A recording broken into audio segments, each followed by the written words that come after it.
하고 많은 나라 중에서 하필 한국으로 가다니 진짜 짜증나네. 여기 미국 특수부대 출신 군인이 투덜거리고 있습니다. 한국으로 발령을 받고 불만이 가득한 얼굴인데요. 평소 한국의 군대는 미국의 도움이 없으면 자립할 수 없는 곳이라는 생각으로 가득 찼던 이 군인은 한국에 도착하자마자 엄청난 충격을 받았다고 합니다. 대체 어떤 일 때문에 충격을 받게 되었는지 오늘의 사연 만나보시죠. 안녕하세요. 저는 잭 해리슨 미 육군 특수부대 그린벨의 일원입니다. 10년이 넘는 군 경력 동안 세계 각지에서 임무를 수행했지만 이번처럼 황당한 명령은 처음이었습니다. 저와 다른 동료들 몇몇이 한국으로 발령을 받았거든요. 주한미군으로 복무하는 건 생각을 단 한 번도 해본 적이 없는데 당황스러웠습니다. 브리핑 룸에서 명령을 받던 그 순간이 아직도 생생합니다. 우리 팀원들의 얼굴에 쓰인 의문과 실망감이 똑똑히 보였어요. 마이크는 눈을 굴리며 한숨을 쉬었고 사라는 입술을 깨물며 불만을 참는 듯 했습니다. 저 역시 이 상황이 마음에 들지 않았죠. 왜 하필 한국인가요?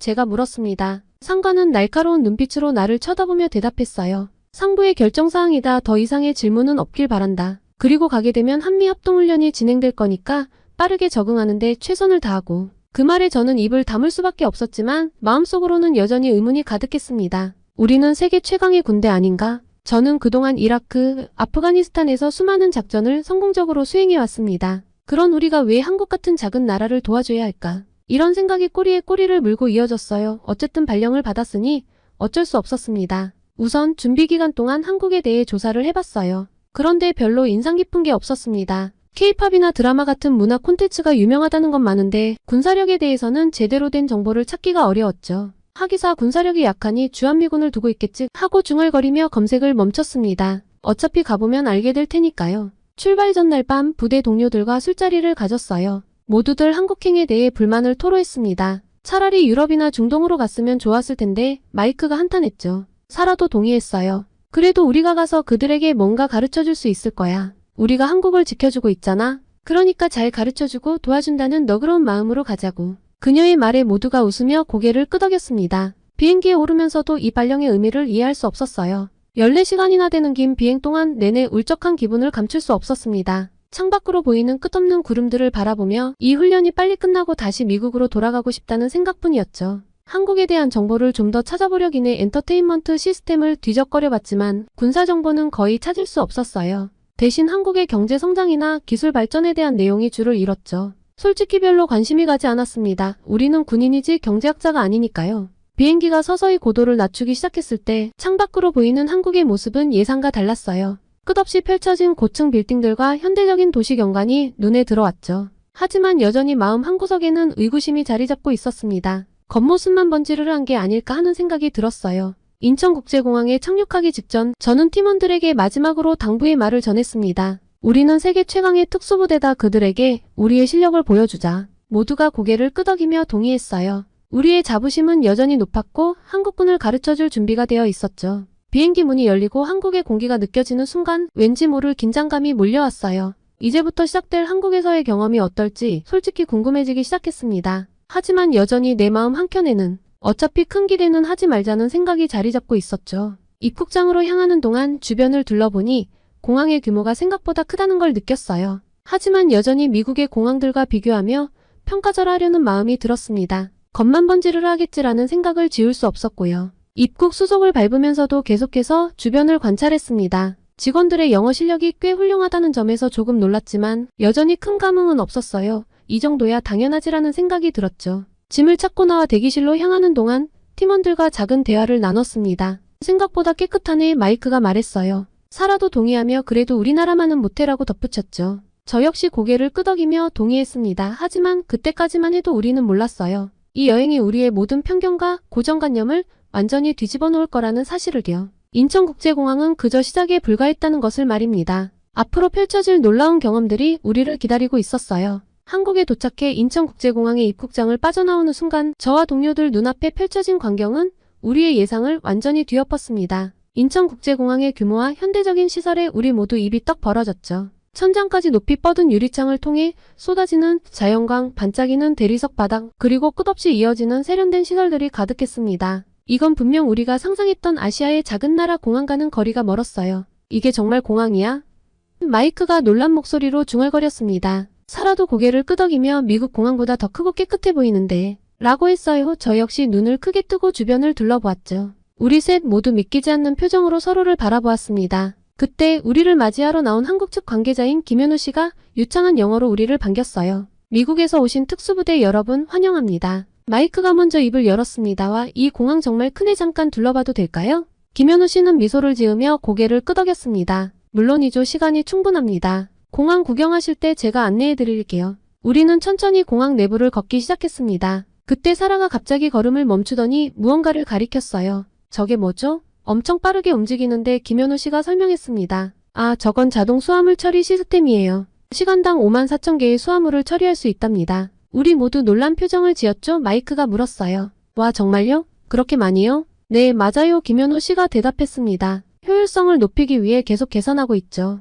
우리는 계속 걸어가다가 갑자기 마이크가 뭔가를 발견하고 흥분한 목소리로 외쳤습니다. 저게 뭐예요? 기차 같은데? 김현우 씨가 웃으며 설명했어요. 맞아요. 저건 공항 내 무인 셔틀 열차예요. 터미널 간 이동을 빠르게 해주죠. 사라가 궁금해하며 물었습니다. 그럼 이건 자동으로 움직이나요? 네, 맞습니다. 김현우 씨가 대답했어요. 완전 자동화 시스템으로 운영되고 있어요. 그리고 영화관도 있고요. 마이크가 놀라서 물었어요. 영화관이요? 공항에요? 맞습니다. 긴 대기 시간을 즐겁게 보내실 수 있도록 다양한 시설을 갖추고 있죠. 저건 병원 아닌가요? 공항 안에 병원이 있다니 너무 신기한데요. 이어진 질문에 김현우 씨가 설명했습니다. 맞아요. 저건 공항 내 의료센터예요.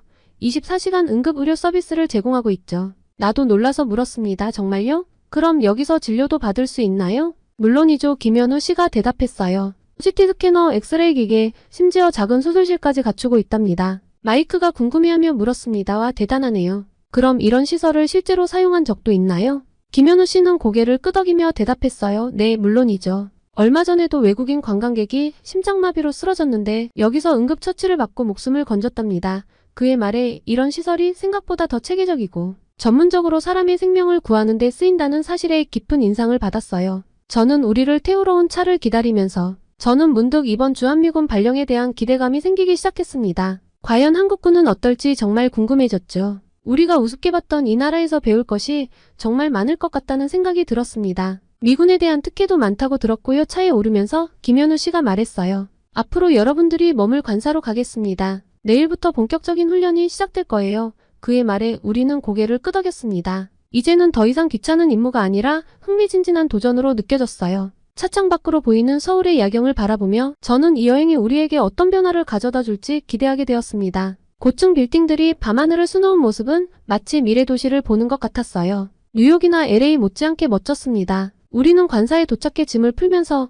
오늘 하루 있었던 일에 대해 이야기를 나눴어요. 잠자리에 들기 전까지도 저는 창밖으로 보이는 서울의 불빛을 바라보았습니다. 이 눈부신 도시 뒤에 숨겨진 한국의 군사력은 과연 어떨지, 내일 시작될 훈련은 어떤 모습일지 상상하며 잠이 들었어요. 다음날 아침 일찍 우리는 한국군 훈련장으로 향했습니다. 훈련장에 도착하자 한국군 관계자들이 우리를 맞이했습니다. 그들의 깔끔한 복장과 예의 바른 태도가 인상적이었어요. 우리를 안내한 박중령은 유창한 영어로 오늘의 일정을 설명해 주었습니다. 오늘은 우리 군의 최신 기술과 장비들을 소개해드리겠습니다. 그의 자신감 넘치는 목소리에서 한국군의 자부심이 느껴졌어요. 처음 우리가 본 것은 한국군의 통신 시스템이었습니다. 박중령은 자랑스럽게 설명했죠. 이 시스템은 우리가 자체 개발한 것으로 어떤 지형에서도 안정적인 통신이 가능합니다. 시연을 지켜보면서 저는 우리 군의 통신 장비와 비교하지 않을 수 없었습니다. 놀랍게도 한국의 시스템이 더 빠르고 안정적으로 보였어요. 이것은 부정할 수 없는 사실이었습니다. 실시간으로 고화질 영상을 주고받는 모습을 보며 저는 우리 장비의 한계를 떠올렸습니다.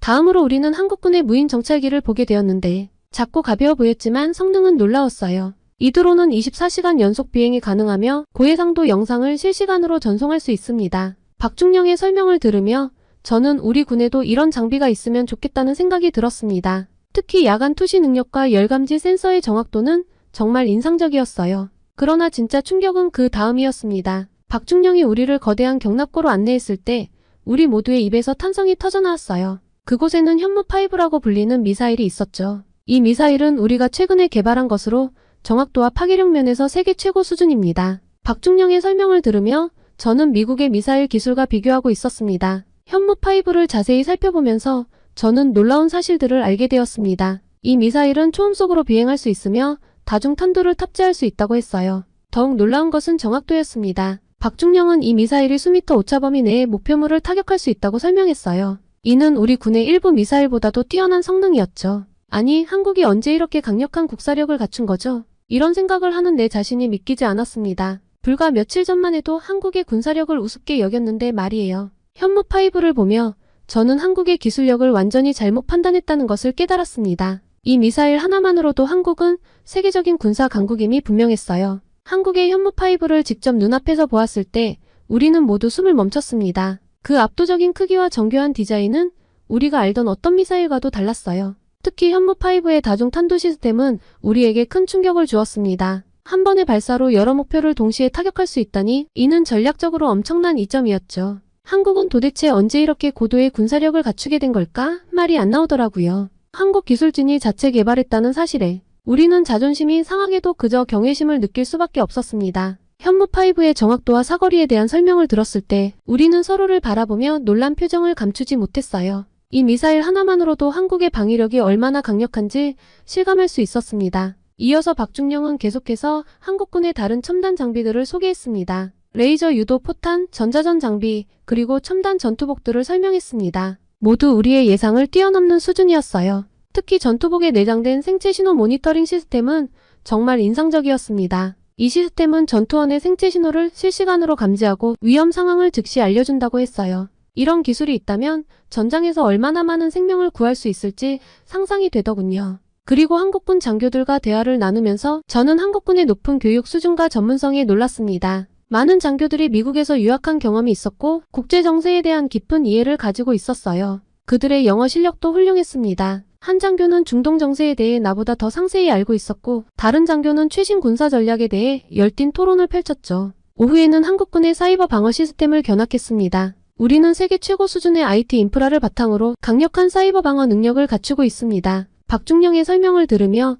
저는 한국의 기술력을 다시 한번 실감했어요. 한국군의 사이버 보안 시스템은 인공지능을 활용해 실시간으로 위협을 탐지하고 대응한다고 했어요. 게다가 미국군보다 더 정밀하더군요. 그렇게 하루의 일정을 마치고 저는 깊은 생각에 잠겼습니다. 불과 이틀 전 우리는 한국을 아시아의 작은 나라로 무시했었죠. 하지만 지금의 제 마음은 완전히 달라졌습니다. 존경심 그리고 약간의 부끄러움까지 느꼈습니다. 한국은 단순히 따라가는 나라가 아니라 많은 분야에서 선도하는 나라였어요. 특히 군사기술 분야에서는 우리와 어깨를 나란히 할 정도로 발전해 있었고요. 호텔 로비에서 동료들과 오늘 하루를 돌아보며 이야기를 나눴습니다. 모두가 비슷한 감정을 느끼고 있었죠. 한국군의 기술력과 전문성에 대한 놀라움, 그리고 우리의 편견에 대한 반성과 우리가 얼마나 좁은 시각을 가지고 있었는지를 말했습니다. 방으로 돌아와 침대에 누워 저는 오늘 본 것들을 하나하나 떠올려 보았습니다. 현무5 미사일, 첨단 통신 시스템, 사이버 방어 능력 같은 것들이 우리가 알고 있던 한국의 이미지와는 너무나 달랐어요. 한국은 단순히 경제 강국이 아니라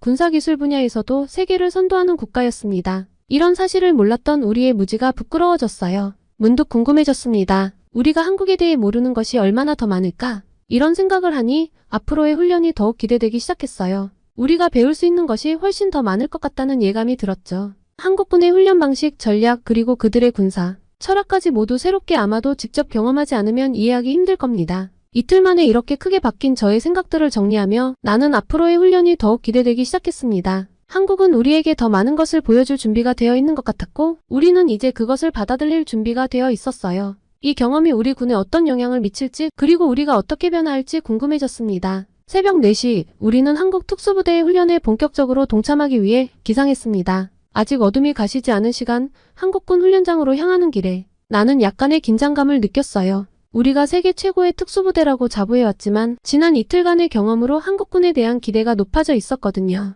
훈련장에 도착하자마자 우리는 한국 특수부대원들과 합류했습니다. 그들의 눈빛에서 강인함과 결의가 느껴졌어요. 박중령이 우리에게 설명했습니다. 오늘은 우리의 일상적인 훈련 일정을 함께 하게 될 겁니다. 준비되셨나요? 처음에 훈련은 극한의 체력 단련으로 시작됐습니다. 20km 행군을 시작으로 각종 장애물 코스와 전투 시뮬레이션이 이어졌어요. 놀라웠던 건 한국 군인들의 끈기와 인내심이었습니다. 힘든 훈련 중에도 그들의 얼굴에서는 포기의 기색을 찾아볼 수 없었죠. 특히 인상 깊었던 건 극기 훈련이라 불리는 과정이었습니다. 추운 계곡물에 장시간 머무르며 정신력을 단련하는 훈련이었는데 한국 군인들은 마치 고통을 즐기는 듯한 표정으로 임했어요. 저도 이 훈련에 참여했지만 20분도 채 버티지 못하고 나왔습니다. 반면 한국 군인들은 1시간 넘게 물속에 있었죠. 어떻게 저렇게 오래 버틸 수 있는 거죠? 내가 물었습니다. 옆에 있던 한국군 상사가 대답했어요. 우리에겐 이게 단순한 훈련이 아닙니다. 국가를 지키겠다는 사명감으로 하는 거죠. 그의 말에 나는 깊은 감동을 받았습니다. 그들에겐 이 모든 게 국가를 위한 헌신이었던 거예요. 그리고 점심시간에 우리는 한국군의 전투식량을 먹어볼 기회를 가졌습니다. 놀랍게도 그 맛이 꽤 좋았어요. 미국 전투식량보다 훨씬 맛있어서 우리끼리 눈빛을 교환하는데 박중령이 설명을 덧붙였습니다. 이건 단순한 식량 공급이 아니라 군인들의 사기를 높이는 수단이기도 합니다. 작은 부분까지 군인들을 배려하는 모습에 감탄했습니다. 이어진 오후 훈련은 더욱 강도 높았어요. 실전을 방불케 하는 시가전 훈련이 이어졌고 우리는 한국군과 함께 팀을 이뤄 임무를 수행했습니다. 그들의 팀워크와 전술 운용 능력은 정말 대단했어요. 특히 의사소통 없이도 서로의 의도를 파악하고 움직이는 모습은 오랜 시간 함께 훈련한 결과임을 느낄 수 있었죠. 그때였습니다. 건물 사이를 빠르게 이동하던 중 내 동료 마이크가 갑자기 비명을 지르며 쓰러졌습니다. 급하게 달려가 보니 그의 다리에서 피가 흐르고 있었어요. 아마도 날카로운 금속 조각에 다리를 긁힌 것 같았습니다. 우리는 몹시 당황했지만 재빨리 응급처치를 시작했습니다. 그런데 놀라운 일이 벌어졌어요. 한국군 의무병이 눈 깜짝할 사이에 나타나 마이크의 상처를 살폈습니다. 그의 움직임은 신속하고 정확했죠. 대퇴부 근육 손상입니다. 즉시 치료가 필요합니다. 그의 말에 우리는 잠시 주춤했어요. 이런 상황에서 보통은 응급처치 후 훈련을 중단하고 병원으로 이송하는 것이 일반적인 절차였거든요. 하지만 한국군의 대응은 달랐습니다. 그들은 즉시 현장에 이동식 의료 장비를 가져왔어요. 놀랍게도 그것은 마치 작은 이동식 수술실 같았습니다. 이건 우리가 최근에 개발한 전장용 응급 의료 시스템입니다. 현장에서 바로 치료할 수 있어요. 박중령이 설명했어요. 의료진은 신속하게 마이크의 상처를 소독하고 치료하기 시작했습니다. 그들이 사용하는 장비와 기술은 우리가 본 적 없는 것들이었어요. 레이저를 이용한 지혈장치, 3D 프린팅 기술을 활용한 맞춤형 붕대, 그리고 나노 기술을 적용한 항생제 주사까지 첨단 기술의 결정체였습니다. 이런 장비들은 우리 군에서 자체 개발한 거예요.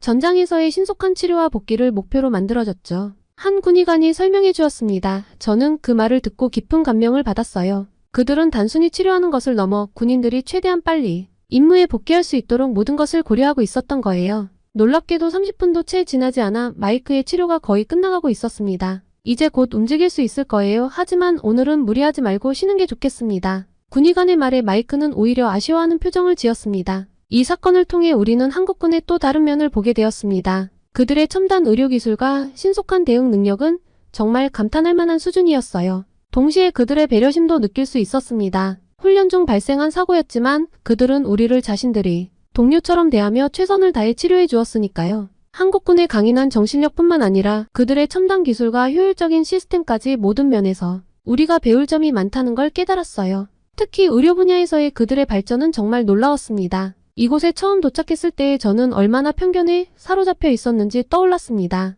한국이라는 나라, 한국군에 대한 그 모든 오만한 생각들이 이제는 부끄럽게만 느껴졌습니다. 쉬는 시간에 저는 동료들과 이야기를 나누었습니다. 우리 군도 한국군처럼 변화해야 한다고 생각해. 우리는 각자 느낀 한국 훈련 정보들도 공유했습니다. 특히 기억에 남는 건 현무5 미사일이었죠. 그 미사일을 보며 느꼈던 경외감은 아직도 생생합니다. 우리도 저런 기술을 개발해야 해. 저는 중얼거렸고 옆자리의 마이크가 동의의 뜻으로 고개를 끄덕였습니다. 한국의 군사기술이 이렇게까지 발전해 있다는 사실이 아직도 믿기지 않았어요. 한국에서의 경험은 단순히 군사훈련을 넘어 우리의 세계관을 완전히 바꿔놓았어요. 우리가 작은 아시아 국가라고 무시했던 한국은 사실 많은 면에서 우리를 앞서가고 있었던 거예요. 그들의 첨단 기술, 효율적인 시스템, 그리고 강인한 정신력은 우리가 본받아야 할 모델이었습니다. 저는 한국군의 필승 정신이 떠올렸습니다. 그들에게 이 말은 단순한 구호가 아니었어요. 그것은 그들의 모든 행동과 사고방식에 깊이 뿌리박힌 철학이었죠. 우리도 저런 정신이 필요해 동료들에게 말했습니다.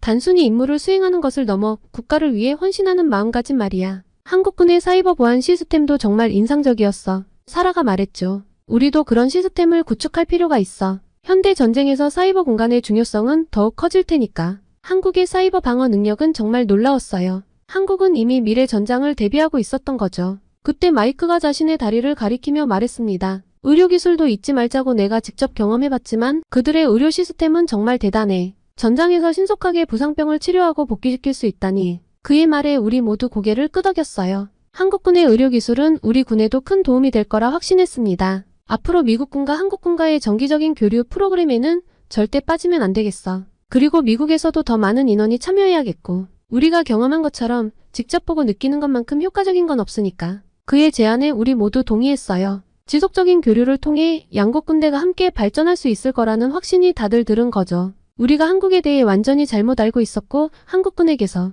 배울 점이 정말 많다는 것, 특히 한국군의 기술력과 정신력은 우리 군이 본받아야 할 모델이라는 점을 우리 모두 인정할 수밖에 없었습니다. 본부로 향하는 길, 우리 셋은 서로를 바라보며 미소 지었습니다. 이제 우리에겐 새로운 시작이 기다리고 있었어요. 한국에서 배운 기술, 정신, 그리고 열정을 우리의 것으로 만들어 더 강한 군대, 더 나은 나라를 만들어 나가는 것. 그것이 바로 우리의 새로운 임무였습니다. 한국이라는 나라, 한국군과 협력하여 주한미군으로 주둔하는 동안 우리 특수부대 동료들은 더 발전할 것입니다. 한국이 우리에게 준 이 값진 교훈을 결코 잊지 않을게요. 고맙습니다, 한국. 저는 계속 앞으로도 한국의 군사력과 국방력에서 느낄 무궁무진한 것들을 기대하며 제 사연은 여기서 마치겠습니다. 이렇게 한국인을 배워야 한다고 학교에서 가르치는 것도 문제가 될 수 있는 거 아시죠? 선생님, 인종차별을 하는 건가요? 학교에 정식으로 항의하겠어요. 여기, 미국의 한 학교 교무실 중국인 학부모들이 몰려와 선생님에게 거세게 항의하고 있습니다. 이야기를 들어보니 이 선생님이 어떤 한국인에 대한 이야기를 아이들에게 가르쳐서 이렇게 항의하는 거라는데요. 이 선생님은 중국인 학부모들의 항의에도 아랑곳하지 않고 계속해서 이 한국인에 대한 교육을 했고 놀라운 변화를 만들어냈다고 합니다. 대체 무슨 일일까요? 오늘의 사연 시작합니다. 안녕하세요. 저는 사라 브라운이에요. 30대 중반의 평범한 중학교 교사고 한국 덕분에 정말 놀라운 기적을 맛본 사람입니다. 제 이야기를 이렇게 한국분들께 공유할 수 있어 정말 영광이에요. 제가 맛본 기적의 시작은 아주 평범한 일상 속에 숨어 있었어요. 그날도 여느 때와 다름없이 수업을 마치고 집에 돌아왔고 피곤해서 소파에 뻗어버렸죠. TV 채널을 무심코 돌리다가 우연히 한 다큐멘터리를 보게 됐습니다. 바로 조니김이라는 사람의 이야기였어요. 처음엔 그저 평범한 다큐인 줄 알았어요. 그런데 이야기가 진행될수록 제 눈은 점점 커져갔죠. 특수부대 저격수, 의사, 그리고 우주비행사가 되었다니 한 사람의 이력이라고는 믿기지 않았거든요. 인생을 한 3번을 살아낸 엄청난 사람이구나, 천재인가? 했는데 어린 시절의 이야기가 이어졌습니다. 조니김의 어린 시절 이야기를 들으면서 제 마음이 아팠어요. 그의 아버지는 술을 마시면 가족들에게 손찌검을 하는 등 가정폭력을 일삼았다고 해요. 어느 날은 술에 취한 아버지가 허공에 총을 쏘다가 출동한 경찰에 의해 사살당하는 비극적인 일까지 겪었다더라고요. 학창시절에는 정체성 혼란으로 힘들어했대요. 이민 2세로서 두 문화 사이에서 갈등하며 자신의 자리를 찾지 못했다고 해요. 점심시간에 혼자 밥을 먹는 게 가장 힘들었다고 하더라고요. 자신감 부족으로 친구들과 어울리지 못하고 학교 무도회에도 참석해본 적이 없었다고 하고요. 이런 이야기를 들으면서 우리 학교의 많은 아이들이 떠올랐어요. 어려운 가정 환경, 소외감, 자신감 부족. 제 속을 썩여 힘들게 만들기도 하지만 한편으로는 너무 안쓰러운 아이들이 학교에 많거든요. 대체 이런 어려움을 어떻게 극복하고 그런 위대한 업적을 만들어냈는지 궁금해졌습니다. 더구나 그 과정에서 자신의 한국 뿌리를 잊지 않고 오히려 그걸 자랑스러워한다는 게 정말 인상 깊었죠. 다큐를 보면서 계속 생각했어요. 우리 아이들에게 이 이야기를 들려주면 어떨까? 조니김의 어린 시절과 비슷한 환경에서 힘들어하는 아이들에게 희망이 될 수 있지 않을까 하고요. 그날 밤 잠들기 전까지 계속 조니김에 대해 찾아봤어요. 그의 인터뷰들을 보면서 더 깊은 감동을 받았어요. 특히 자신의 뿌리에 대한 그의 생각이 인상 깊었죠. 조니김은 이렇게 말했어요. 한국계 미국인으로서의 정체성이 제게는 특별한 힘이 되었습니다. 두 문화 사이에서 자라며 겪은 경험들이 제 시야를 넓혀주었고 세상을 바라보는 독특한 관점을 만들어줬죠. 이제는 그것이 제 강점이라고 믿습니다. 이 말을 들으면서 우리 학교의 다양한 배경을 가진 학생들이 떠올랐어요. 그들의 다양성이 약점이 아니라 강점이 될 수 있다는 희망을 보았죠. 다음날 아침 학교로 향하는 길에 결심했어요. 우리 반 아이들에게 조니김의 이야기를 들려주기로요. 아이들의 반응이 궁금하면서도 한편으론 걱정도 됐어요. 과연 아이들이 이 이야기에 관심을 가질까? 특히 제이크의 반응이 궁금했습니다. 조니김과 다를 바 없는 어찌 보면 좀 더 힘든 환경의 아이거든요. 제 마음이 가장 많이 쓰이는 친구입니다. 교실에 들어서자 여느 때와 다름없이 시끌벅적한 아이들이 보였어요. 그 중에서도 구석에 홀로 앉아있는 제이크가 눈에 띄었죠. 평소와 다름없이 무표정한 얼굴이었어요. 얘들아, 오늘은 특별한 이야기를 들려주고 싶어. 제가 말을 꺼내자 교실이 조용해졌어요. 아이들의 호기심 어린 눈빛이 느껴졌죠. 혹시 조니김이라는 사람을 알아? 대부분의 아이들이 고개를 저었어요. 그때 제이크의 눈빛이 살짝 변하는 걸 봤어요. 관심이 생긴 걸까요? 조니김은 우리나라에서 태어난 한국계 미국인이야. 그런데 그의 이야기는 정말 놀라워. 그렇게 저는 조니김의 이야기를 천천히 들려주기 시작했어요. 먼저 그의 부모님이 1980년대 초에 미국으로 이민 오셨다는 걸 말해줬죠. 아이들에게 조니김의 아버지가 주류 판매점에서 일주일에 6일씩 일하셨다는 것, 어머니는 초등학교에서 파트타임으로 일하셨다는 걸 설명했어요. 그 다음엔 조니김의 어려웠던 학창시절에 대해 이야기했습니다. 그가 얼마나 소심하고 자신감 없는 아이였는지, 점심시간에 혼자 밥 먹는 게 얼마나 힘들었는지를 아이들에게 들려줬죠. 많은 아이들이 놀라는 눈치가 보였죠. 점점 더 아이들이 몰입하고 있었습니다. 그리고 조니김이 어떻게 그 모든 어려움을 극복했는지 설명했어요. 고등학교를 졸업하고 해군에 입대해 네이비실이 된 과정, 또 100번이 넘는 전투에 참여해 은성 훈장과 동성 훈장을 받았다는 걸 이야기했죠. 아이들의 눈이 커지는 게 보였어요. 아이들의 마음이 움직이는 느낌이 들어 신이 났습니다. 그리고 의사가 되기로 결심한 이야기, 하버드 의대를 졸업하고 응급의학과 의사가 된 과정도 들려줬어요. 마지막으로 나사에 지원해서 1600대 1의 경쟁률을 뚫고 우주비행사가 된 이야기를 했죠. 그 부분에서는 교실이 술렁이었어요. 처음 조니김의 이야기를 접했던 저처럼 쉽사리 믿기 힘든 눈치였죠. 아이들에게 조니김이 이룬 이 모든 과정이 쉽지 않았다는 걸 강조했어요. 하지만 포기하지 않고 꿈을 향해 노력하면 무엇이든 이룰 수 있다는 걸 조니김의 이야기를 통해 전하고 싶었죠. 아이들의 반응은 제 예상을 뛰어넘었어요. 처음엔 무표정하게 듣던 아이들도 점점 이야기에 빠져들더라고요. 특히 제이크의 변화가 눈에 띄었어요. 평소엔 무관심한 표정이었는데 이야기가 진행될수록 눈빛이 달라지는 게 보였거든요. 조니김의 이야기를 처음 들려준 그날 이후 우리 반 분위기가 조금씩 바뀌기 시작했어요. 특히 제이크의 변화가 눈에 띄었죠. 예전엔 수업 시간에 늘 잠만 자던 아이였는데 이제는 가끔 고개를 들고 제 이야기를 듣곤 했거든요. 하지만 여전히 제이크는 문제아였어요.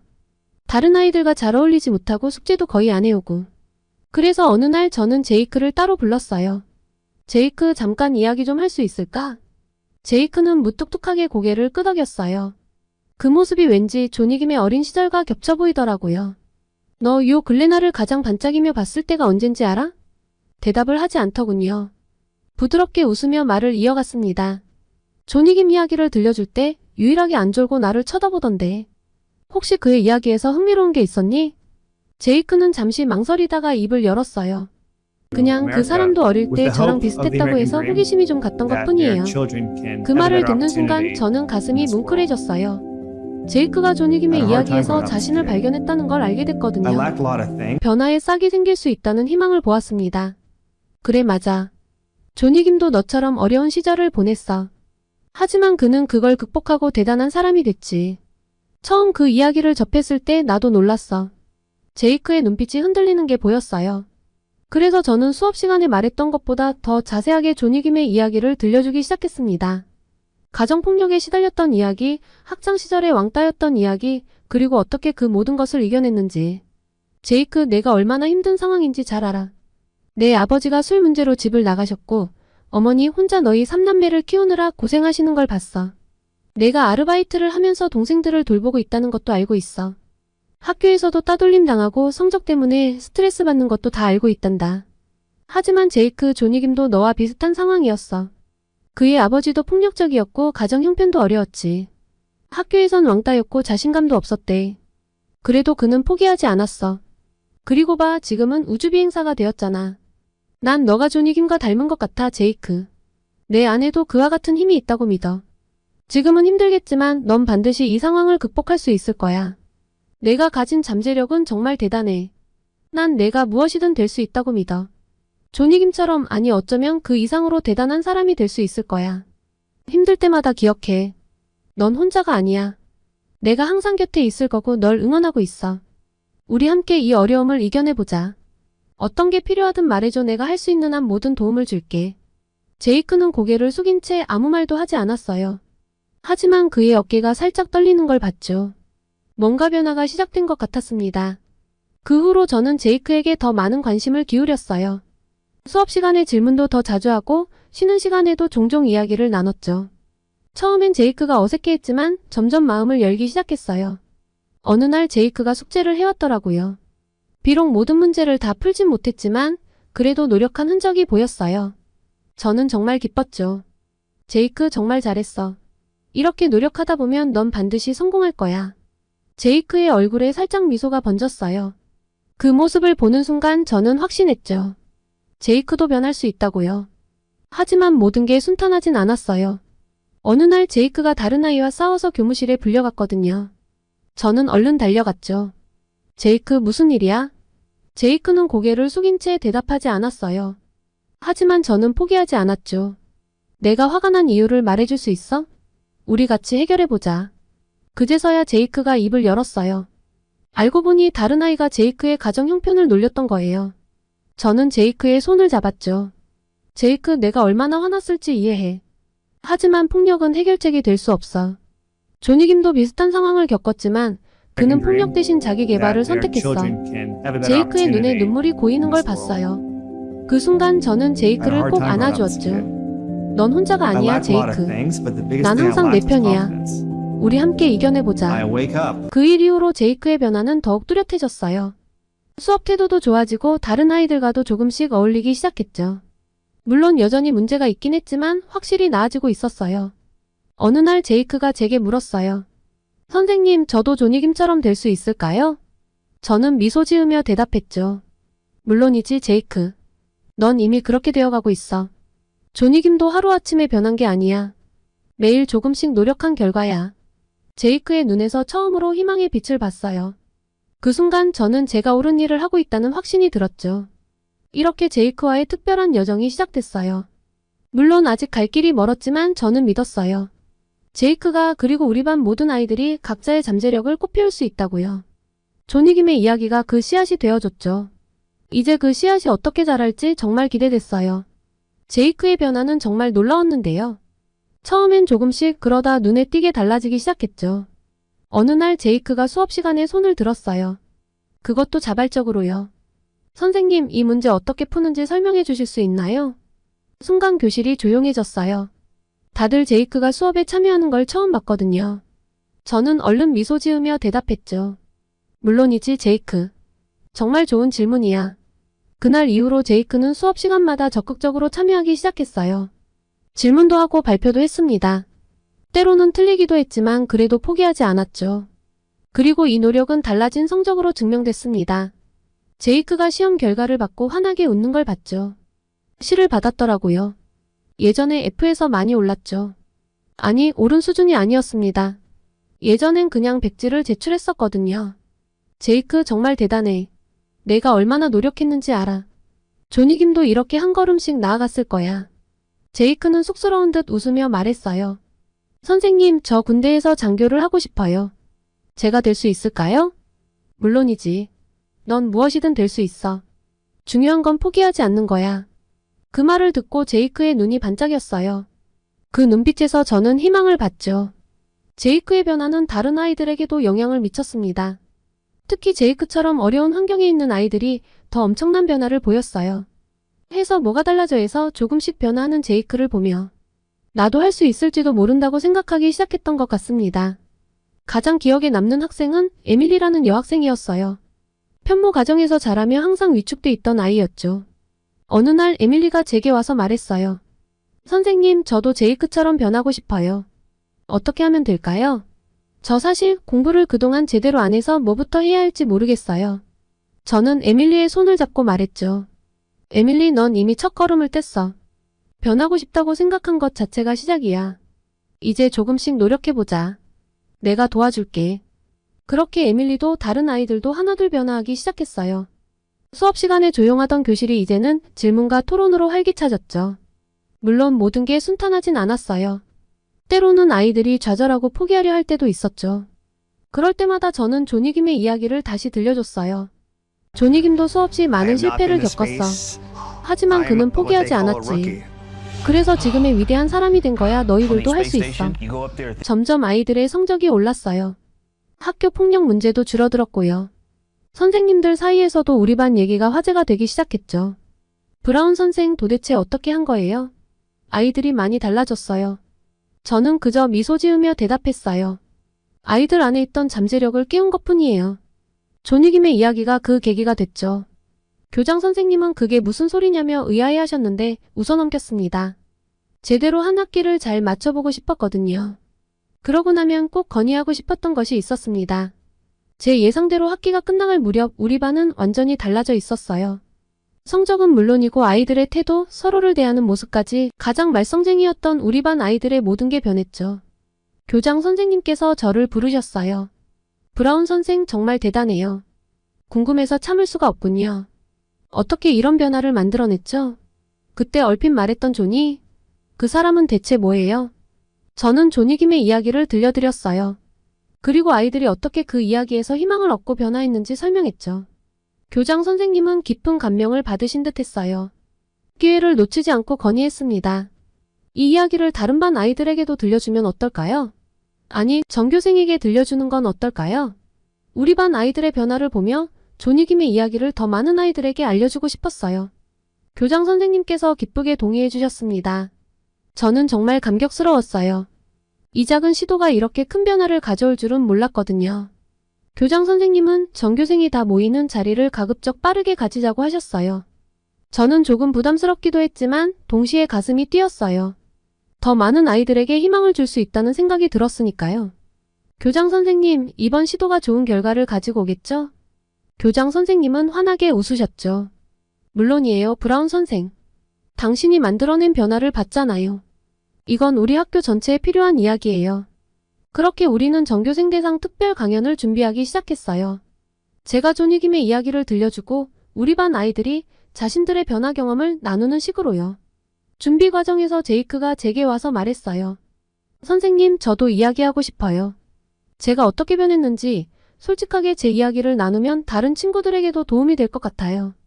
제 눈시울이 뜨거워졌어요. 정말 고마워, 제이크. 내 이야기가 다른 친구들에게 큰 힘이 될 거야. 드디어 강연 당일 강당은 학생들로 가득 찼어요. 저는 긴장된 마음으로 단상에 섰죠. 여러분, 오늘 저는 여러분에게 특별한 사람의 이야기를 들려주려 해요. 그의 이름은 존익임입니다. 존익임의 이야기를 들려주는 동안 강당은 점점 조용해졌어요. 아이들의 눈빛이 달라지는 게 보였죠. 특히 어려운 환경의 아이들이 더 집중해서 듣는 것 같았어요. 이어서 제이크가 나와 자신의 이야기를 했어요. 처음엔 떨리는 목소리였지만 점점 또렷해졌죠. 저는 공부도 못하고 싸움만 하는 문제아였어요. 하지만 존익임의 이야기를 듣고 변하기로 마음먹었어요. 지금은 미군에 가서 장교가 되는 게 꿈이에요. 그냥 저냥 살다가 이대로 죽겠지 하던 제가 이제는 꿈을 가지고 살고 있습니다. 제이크의 이야기가 끝나자 강당에서 큰 박수 소리가 터져나왔어요. 몇몇 아이들의 눈에선 눈물이 고이는 것도 보였죠. 강연이 끝난 후 많은 아이들이 저에게 다가왔어요. 선생님, 저도 변하고 싶어요. 저도 꿈을 가져도 될까요? 라고 물어보는 아이들의 모습에 가슴이 뭉클했죠. 하지만 모든 게 순조롭지만은 않았어요. 며칠 후 교장실로 불려갔거든요. 들어가 보니 몇몇 학부모님들이 계셨어요. 대부분 중국계 학부모님들이었죠. 이게 무슨 소리입니까? 왜 하필 한국계 미국인의 이야기를 들려주는 거죠?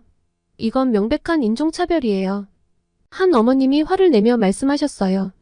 저는 당황했지만 침착하게 대답했죠. 학부모님, 존익임의 이야기는 인종과 관계없이 모든 사람에게 희망을 줄 수 있는 이야기예요. 그의 성공 비결은 인종이 아니라 끈기와 노력이었어요. 하지만 도저히 진정을 하지 않더군요. 이번엔 다른 아버님이 가세했어요. 우리 문화에도 자랑스러운 이민자들이 많아요. 왜 하필 한국인이어야 하죠? 아이들에게 편견을 심어줄 수 있는 교육을 하다니 교사로서 자질이 부족하군요. 심지어 어떤 학부모는 교육청에 민원을 넣겠다고 협박하기도 했어요. 이런 편파적인 교육을 그냥 둘 순 없어요. 상부에 알리겠습니다. 법적 조치도 고려하고 있다고요. 학부모들의 목소리가 점점 커지고 분위기가 험악해지는 걸 느낄 수 있었어요. 이 상황을 어떻게 해결해야 할지 막막했죠. 이때 교장 선생님이 나서셨어요.